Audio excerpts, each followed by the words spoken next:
What's going on, ladies and gentlemen? I'm here at work today. I'm on lunch break, and I'm sitting in my truck, and I just wanted to do a video. This could possibly be a long one. If it gets too long, I might try to make it into 2 videos. I don't know how it's going to go. I don't know how long it's going to take. But anyway, I wanted to do a video on my current state right now. Right now I am very discouraged. Well, kind of discouraged. We'll go with semi-discouraged in my Pokemon card collecting. As you've probably figured out by now, I only collect the Wizards of the Coast era stuff,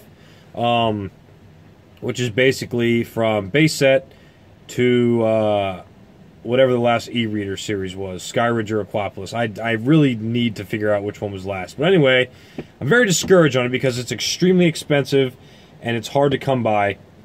And if you want to pay a good price, it's even harder to come by. So I have 3 quick stories to share. If my phone vibrates or does something weird, it's because I got a text message or something. I probably have at least one or two going to come in. But so that's that. So story number 1 is a guy hit me up on Friday, and he sent me a picture of a bunch of cards he had, and it was a lot of nice cards. He said that he bought a baseball card lot. And in all the baseball cards he got, there was some Pokemon stuff thrown in there. He sent me a picture of it. I glanced over the picture. I noticed there was 2 Shining Mewtwo's. There was a Shining Steelix. I noticed a Light Arcanine, a Jungle Electrode. It was a pretty big lot of cards. I'll put the pictures of it on the screen. And then there was cards in the back that you could tell were just boxes of uncommons and commons. So I didn't go over it. I just immediately called the guy and talked to him on the phone. That's when he told me, you know, he bought a baseball card lot. These cards are in it. He's not interested in them. He knows nothing about Pokemon. That he saw my ad on Craigslist and was like, I'll call this guy, see if he wants to buy them. So I said, yeah, I'd certainly be interested in them. So he told me that he looked on eBay at the prices of some of them. I don't know what cards he looked up, but he said he knows that what people ask on eBay and what cards really sell for are usually a totally different thing. And I said, okay, yeah, I'll tell you the cards I did notice. I said, those Shining cards you have there, they're like $60 a card. And I said, the Steelix is like a $40 card. And I said, usually holographics are anywhere from $5 to $10. And it all depends on condition, too. I don't know the condition of these cards. And, of course, he was like, oh, they're all pretty good. Some of them are in sleeves. Whatever. Who knows what condition they were in. So I was like, I'd like to meet up with you today, if possible, and I would certainly like to buy them. So he was like, okay, well, sorry, I lost my train of thought. We talked about meeting up today. That day was Friday. And I said, I'd be willing to meet you. Where do you live? He lived about an hour from me. And I said, okay, well, what are you doing today? He said, oh, I have this birthday party to go to in a place called Del Mar, which is like 20 minutes from him, about 40 minutes from me. So I said, okay, well, if it's cool with you, I would love to meet you there and look at the cards tonight. He said, okay, well, Friday we had really bad winds and some terrible weather, and he was like, well, the party might get canceled. So I'll let you know. I said, okay. So a couple hours go by, and he says, hey, yeah, the party did get canceled. And I was like, okay, well, what do you got going for the rest of the weekend? And he was like, I have to take my wife to the airport tomorrow to BWI, which is a local airport for our area, and then, you know, I don't know what I'm doing Sunday or whatever. And I said, oh, okay, well, since you live here and you're going to BWI, he passed a couple places not far from me, places I could drive in 10 to 30 minutes. So I was like, well, either on your way to the airport or on your way back, would you want to meet up at any random destination on your way there? And I listed a couple of destinations, and I was like, all 3 of these are on your way there. I'd be glad to meet you at one of them. He said, yeah, okay, I'll let you know a time for sure tomorrow morning. Him talking about Saturday morning. So Saturday morning comes, I don't hear anything from him. So Saturday afternoon gets there, and I text him. Don't hear anything back for about 30 minutes to an hour. So I call him. It goes right to voicemail, which means his phone was off. So I left him a voicemail. So that was that. I never heard from him Saturday. Sunday comes along, so Sunday afternoon, I text him again, And I was like, hey man, I really like to look at these cards. Like, what's the deal? You never got with me yesterday. Please let me know something. A couple hours go by, I don't hear him from him. So I call him again and leave him another voicemail, essentially saying the same thing I said in the text. So a little bit after that, he finally texted me back and he was like, hey Mike, sorry I didn't get back to you. I don't always carry my phone on me. But anyway, I went ahead and I sold the cards to a dealer on Saturday while I was in the Annapolis area. So I was like, dude, are you freaking kidding me? I didn't say this to him. But I was like, man, this guy told me he would get up with me Saturday morning. He gave me his word that he would do this. And he never got up with me. He left me hanging all day Saturday. And I don't even know if he would have ever got up with me Sunday if I hadn't have sent him all those calls and voicemails. So I was super bummed out because I calculated it up. Eventually, I looked over the cards well, and there was a Shining Charizard. There was a Lugia from Neo Genesis, which are... Lugia is like a $25 card. That Light Arcanine's a $25 card. Charizard's a $150 card. So I eventually added it up, and I just gave an average price for holographics for all $5. I gave market price for the Shinings, the two Mewtwo's, Steelix and Charizard, and I came up to with $365 for the holos alone, and then I just rounded up to $400 for all the commons and uncommons that were in the back. And I was going to offer $400. We never even talked to price. So, I mean, this dude gave me his word that he would call me, and he never did. And then Saturday, he just goes to this dealer, whatever dealer it was, who knows. And I thought he could have at least had the decency to call me and said, hey, Mike, I'm at a dealer. This dealer offered me X amount for these cards. Could you or would you be able and willing to beat that? He could have at least given me a chance to buy these cards. You know, that dealer just wants these cards to sell them and make money. I'm a passionate collector. I wanted these cards for my collection. So, you know, I was going to offer him $400. I think he would have taken it. That would have been just $400 extra for him. You know, he was probably happy with the price he paid for the baseball cards. And this was just extra. So, if he would have got up with me like he said he was going to, I think I could have got all those cards for $400, which would have been an amazing deal for me. It would have been a steal, and I would have been happy. So that's story number one. Story number two is a real quick one. So this guy hits me up Saturday evening. I was out to dinner. I answered the phone. I said, hey, I'm out to dinner. Can I call you back? He said, sure. I call him back. He doesn't answer. I leave him a voicemail. Sunday morning comes, haven't heard back from him. I call him again, said, hey, I called you back last night. My apologies if it was maybe too late. I do apologize if that was the case. I said, I would like to talk to you about the cards you called me about, so could you give me a call back? Probably 12 hours go by, because that was in the morning. I was like, okay, I'll call this guy one more time, and I'll leave it at that. Third time, if he doesn't answer 3 times, and then whatever. So I call him and he answers, and this dude is super haggard. You could tell this guy, like he was just a super haggard guy, and which is nothing. Being haggard's cool, it's fine. But you could tell this guy was super redneck, and obviously he knows nothing about Pokemon cards. I don't know how he has them or what. So I talked to him. He was very, very abrupt and didn't seem very social, but that's whatever. Everybody's their own thing. So I talked to him, and I was polite with him, and I asked him about the cards, and he said, oh, they're holograms, like the ones you posted on your pictures. So all my pictures is Legendary Collection Reverse Holos. I don't know if they're actually that. But he said he has these cards, and I said, okay. And he said, I could send you pictures of them. So I was like, cool, I would love that. He's like, okay, well, he's like, my wife's the one who does my picture taking. I don't know how to do that. That's why I tell you, this guy is redneck or something. Like, if he doesn't know how to take a picture message and send it, then he's just a little behind the times. So, for one, I don't think he knows what these cards are probably worth if they're anything good. And for two, this dude is just whatever. So, he told me he would send me the pictures.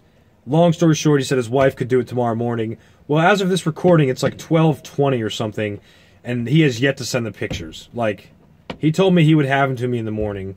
And I understand people get busy, and I understand stuff happens, but you would think these people who could be possibly making money would be on the ball at getting these pictures sent. So whatever, that's story number 2.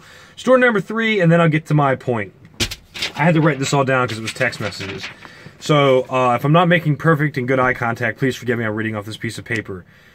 At 3:38 a.m. Friday morning, this girl named Samantha texted me. She said she has 2 binders full of Pokemon cards from her childhood, and that if I was available, she would like to meet up this morning. So I responded when I woke up at 7:33. I said, I can't this morning, but I can this afternoon. What's your schedule like? So she said back, I'm off today and all I'm doing is cleaning the house. So I said, okay, I could do it around 2. She says, that could work, but can you call me first? I'm going to put my daughter down for a nap around that time. So I said, okay, would you rather just contact me when she's done napping? And I'm going to roll up the window real quick so these people that are about to walk by don't think I'm some weird guy talking about Pokemon cards or whatever. But I guess that's something you have to get used to when you're vlogging. But anyway, so I said, yeah, I can do that. Or no, I said, would you rather me just call you? Would you rather contact me when your daughter is done napping? And she says, I can do that, but I have to find them. I think they're in my storage room. Can we meet tomorrow if I can't find them today? There's the people walking by. And I'm like, you just contact me and try to set up a time for this morning for cards you don't even know where they are. So I said, she said that, can we meet tomorrow if I don't find them today? I said, yes, I'm ready to leave whenever. I'm in Denton, which isn't far from the town she was in. I hope you find them today. Thank you. So Saturday comes and goes. I don't hear from her at all Saturday. So Sunday evening, I text her and said, hey, this is Mike with the Pokemon cards. I was just checking in to see if you had found them, to see if we could meet up today, whatever. So she texts me back and says, I haven't even gotten to my storage room to look for them. Hopefully I can today. That way we can meet up if I find them. I'll let you know. So I was like, this woman told me she would look for them Saturday. And once again, I understand people are busy. But people keep giving me their word to do things, and they don't do it, and they don't come through. And this is for them to make money. Like, you would think people wanting to make money would do this stuff, right? Or am I nuts? I don't know. So anyway, so she said that, and I said back to her, okay, sounds good. I appreciate that. I hope you have a good evening. So here's today. It's, like I said, 12:20, 12:30, something like that. I have yet to hear from her yet. And if I had to go out on a limb, I would say that I'm not going to hear from her. And I'm not speaking that in existence. I want to speak into existence that she's going to get with me today and I'll be able to meet up with her tomorrow. So that's my 3 stories real quick about, it's just really frustrating. People are no good for their word anymore, and it really sucks. And I, myself, I try to be a man of my word. I try to be a man of upstanding. I try to be a man of morals. I try to be a man who is a man of his word and does what he says and comes through and helps people. And it just seems to me that a lot of people, almost, I'm going to say 80% of the people I deal with from my Craigslist ad are not people of their word. They don't get back to you. Just Friday alone, well, between Thursday and Friday, I had 4 people message me. All of them, we talked about cards and we worked out that they would send me pictures and stuff. 3 of the 4 have not sent me pictures and just never got back to me. I said, yeah, I'd be interested to see what you have. I would love for you to send me pictures. One guy asked where he lived, if I could come meet in person. Never heard back from him. One guy never sent me pictures. Another guy never sent me pictures. They're the ones who offered the pictures and never sent them. And once again, money is on the line for these people. Like, why do they tell me they're going to do this stuff and then never do it? It really, really bugs me. So, that gets me to my point, is that to collect Wizards of the Coast era Pokemon cards like I do, it is hard to get them. I could go on eBay and buy this stuff all day long, but I'm going to pay a lot of money for it. I wrote some card prices down. Say I wanted to buy a first edition Charizard. That's over $1,000. Say I wanted to buy a Crystal Charizard. That's like $700. Say I wanted to buy a Shadowless Charizard. That's like $300-400. It's so hard and expensive to be able to afford these Wizards of the Coast, and even some of the other sets after that. Cards are expensive, but it's mainly the Wizards of the Coast cards that I've found to be the most expensive. So, I hope this video doesn't cut out. That would really suck. I don't know how long my phone can record for. And that set alone, the Lugia card is a $25 card. That Light Arcanine card is a $25 card. The Shining Charizard, $140, $150 card. There was a bunch of Neo Revelation cards in there. That's an expensive set. None of it was first edition, but it's expensive. So, I don't know. It really, honestly, to be able to collect these cards affordably, you have to rely on these people that have collections that they're looking to sell. You have to rely on the people that have the collections that are sitting in their attics or in their basement or in Samantha's storage room. If you want to get these cards at a good price, you have to rely on that. So that's what I've been doing. And if people don't get back to you, and people give you their word and don't stick to their word, you don't get the cards, and then you're stuck buying the cards for tons of money. I've come across a lot of good deals. I can't complain too much. If you guys have seen my videos, you've seen the booster boxes I got for great deals. You've seen all the sealed product I've gotten for good deals. So I can't complain too much. But, you know, the guy with the cards and the baseball cards, that would have been a lot of really nice cards for $400 I was going to offer him. I know he would have taken that $400. So I'm just here to vent and say that I'm discouraged in that it's really hard dealing with these people and meeting up and actually completing a deal to get a good deal on these cards. There's been some people out there, and I've gotten some excellent deals on some cards. You know, the people collected these cards when they were younger and forgot about it and never went back into it again. And they have some really good cards in their collections, and I've bought some collections for $100, $200, $300, and gotten really nice cards in them. And it's been really awesome. But for the most part, it's extremely hard and expensive. And for instance, I looked up the average incomes for the age group 20 years old to 34 years old. The average annual income is $27,300 all the way up to $40,352, with the median of that being $33,826. So for me, for instance, I'm just going to be flat out, well, I don't know if I should disclose my income. But anyway, I own a house. My mortgage is about $1,000 a month. That's $12,000 a year right there. I happen to work 55 miles from home. I spend $5,000 to $6,000 in fuel every year. So $12,000 plus $6,000, that's $18,000. My insurance for my vehicles, granted, I don't have to have 4 vehicles that I do. I have 5, but one's not on the road. My insurance is $1,800 a year. So that right there is almost $20,000 a year of just stuff gone. So for a lot of people, they would never be able to afford Wizards of the Coast Pokemon cards. Luckily, I make enough money to where I still can, but you also got to factor in food. I don't know what I spend in food. Probably not too much. Maybe, I don't know, $1,000 to $2,000 a year. Random stuff like Christmas. Buying Christmas presents, that's usually $1,000 a year for people. And I mean, it all just racks up. It leaves you with not much room to buy this stuff. And for the people who were making $27,000 a year, if they had my bills, they would not be able to afford. They would be able to afford to live, and that's it. They wouldn't be able to have the extra money to buy Wizards of the Coast Pokemon cards. And people my age, some of them are still paying off student loans. Some people my age are renting and have rent that's $600 up to $1,200. People who don't live in rural areas, they pay ridiculous rents of up to $2,000 sometimes. I don't know the average rents of stuff.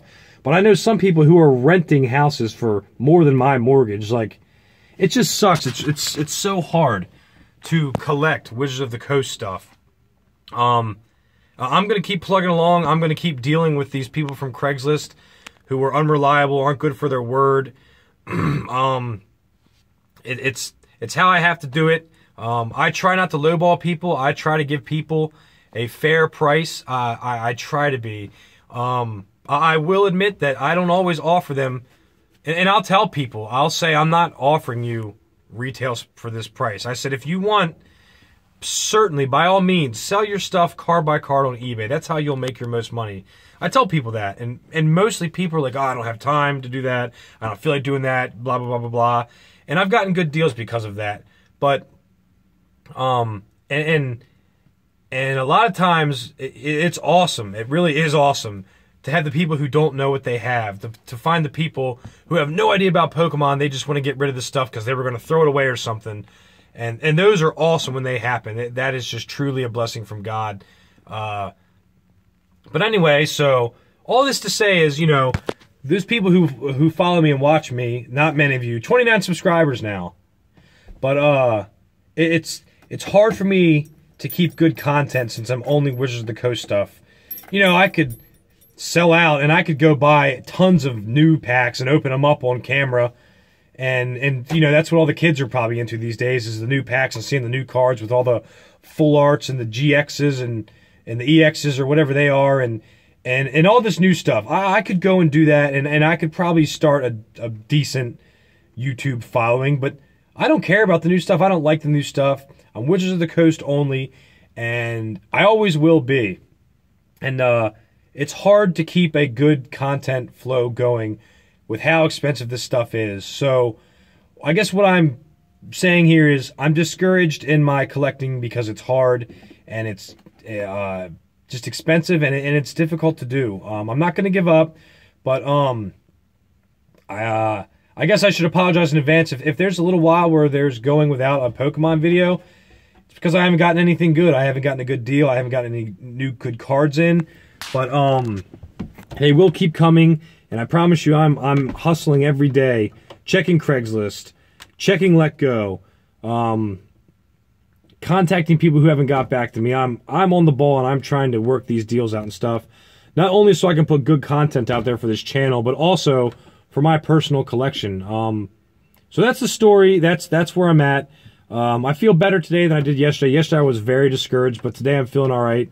I'm hoping that girl sends me or gets back with me that she found her binders, and I'm hoping the guy sends me the pictures of the cards he has. So that's it. That's all for now. If you watch this whole video, you're a freaking champion. You deserve a first edition Charizard if you watch this whole video. So that's it. Rock on. Peace out. Pantera freaking rules.